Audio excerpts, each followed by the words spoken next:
Chapter 5. Now will I sing to my well-beloved a song of my beloved touching his vineyard. My well-beloved has a vineyard in a very fruitful hill. And he fenced it, and gathered out the stones thereof, and planted it with the choicest vine, and built a tower in the midst of it, and also made a winepress therein. And he looked that it should bring forth grapes, and it brought forth wild grapes. And now, O inhabitants of Jerusalem, and men of Yehuda, judge, I pray you, betwixt me and my vineyard.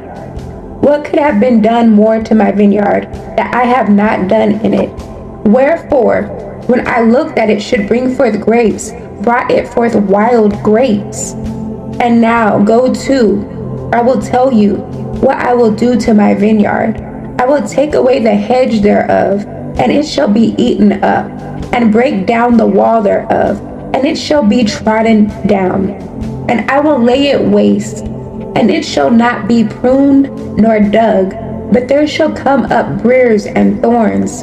I will also command the clouds that they rain no rain upon it. For the vineyard of Yahuwah Sabaoth is the house of Yashayahu, and the men of Yehuda his pleasant plant. And he looked for judgment, but behold oppression, for righteousness, but behold a cry. Woe unto them that join house to house, that lay field to field, till there be no place, that they may be placed alone in the midst of the earth. In my ears, said Yahuwah Sabaoth, of a truth many houses shall be desolate, even great and fair without inhabitant. Yea, 10 acres of vineyards shall yield one bath, and the seed of a homer shall yield an ephah.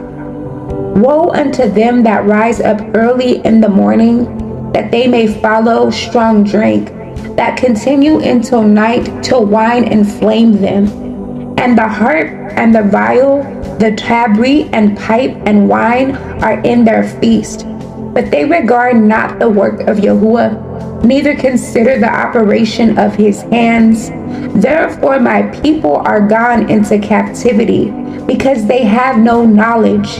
And their honorable men are famished, and their multitude dried up with thirst. Therefore Sheol has enlarged herself, and opened her mouth without measure, and their kabod, and their multitude, and their pomp, and he that rejoices shall descend into it. And the mean man shall be brought down, and the mighty man shall be humbled, and the eyes of the lofty shall be humbled. But Yahuwah Sabaoth shall be exalted in judgment, and all that is holy shall be sanctified in righteousness. Then shall the lambs feed after their manner, and the waste places of the fat ones shall strangers eat. Woe unto them that draw iniquity with cords of vanity, and sin as it were with a cart rope, that say, let him make speed, and hasten his work, that we may see it. And let the counsel of the Kudash one of Yashayahu draw nigh and come, that we may know it. Woe unto them that call evil good and good evil, that put darkness for light and light for darkness, that put bitter for sweet and sweet for bitter. Woe unto them that are wise in their own eyes and prudent in their own sight. Woe unto them that are mighty to drink wine, and men of strength to mingle strong drink, which justify the wicked for reward, and take away the righteous of the righteous from him.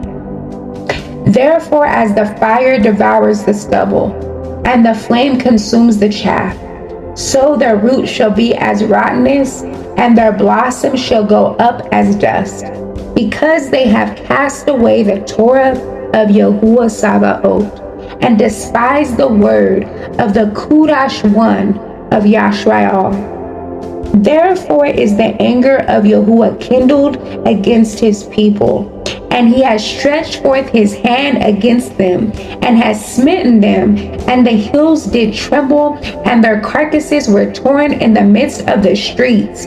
For all this his anger is not turned away, but his hand is stretched out still. And he will lift up an ensign to the nations from far, and will hiss unto them from the end of the earth. And behold, they shall come with speed swiftly. None shall be weary nor stumble among them. None shall slumber nor sleep, neither shall the belt of their loins be loosed, nor their latchet of their shoes be broken. Whose arrows are sharp, and all their bows bent. Their horses' hoofs shall be counted like flint, and their wheels like a whirlwind. Their roaring shall be like a lion. They shall roar like young lions. Yea, they shall roar, and lay hold of the prey, and shall carry it away safe, and none shall deliver it.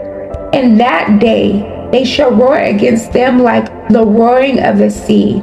And if one look unto the land, behold darkness and sorrow, and the light is darkened in the heavens thereof.